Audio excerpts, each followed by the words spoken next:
Good morning everyone. আর আজকে হচ্ছে বৃহস্পতিবার, মানে হচ্ছে লক্ষ্মীবার। লক্ষ্মী তো আমার পাশে সবসময় থাকে, আর সব লক্ষ্মীকে আমার তরফ থেকে স্যালিউট। Good morning everyone. এখনো যেন মনে হচ্ছে সেই ঝাড়গ্রামের ভাইবসের মধ্যেই রয়ে গেছি। তো দুটো দিন খুব ভালো কাটিয়েছিলাম, যদি ওখানে গিয়ে বারবার কুনাল আর আমি চেক করছিলাম সিসিটিভি ফুটেজ, যে বেবি কোথায় রয়েছে, নেকড়ে কোথায় বসে রয়েছে, মোটকে কি করছে, ছুপকি চুপ করে বসে রয়েছে, কান দুটো দেখা যাচ্ছে।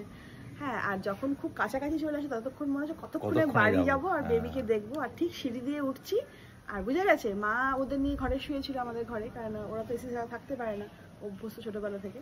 তো শুনতে পাচ্ছি যে চেঁচাচ্ছে, ওনারা বলছে বুঝে গেছে বুঝে গেছে। কালকে আমরা 10টার সময় ঝাড়গ্রাম থেকে গাড়ি ছেড়েছি, 3:30 বাড়ি ঢুকেছি। তার মধ্যে 1 ঘন্টা ধরো একটু নষ্ট হয়েছে, কারণ খুব জোরে বৃষ্টি নেমেছিল ওইখানে। ও বললো দাঁড়িয়ে যাও, এত দেখা যাচ্ছিল না। ওইখানে 15 মিনিট গেল, তারপরে এক জায়গায় দাঁড়ালাম, শ্যুট করলাম, সেখানে গেল, তারপরে খেলাম।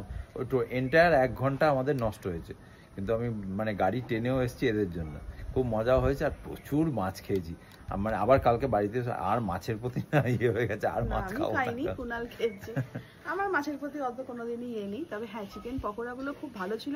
আর কুনালকে বলছিলাম সব থেকে বেস্ট পার্ট কি বলতো, এখানে যেমন সবই নিজেদেরকে করে খেতে হয়, সবই নিজেদেরকে করতে হয়, কিন্তু ওখানে ওই মাহাতো এটা করে দাও তো, মাহাতো বললেই সঙ্গে সঙ্গে চলে আসে, সঙ্গে সঙ্গে ইনস্ট্যান্ট সার্ভিসটা পাচ্ছিলাম, এটা খুব ভালো ছিল। কুনালকে বলছি আহারে আজকে বাড়ি থেকে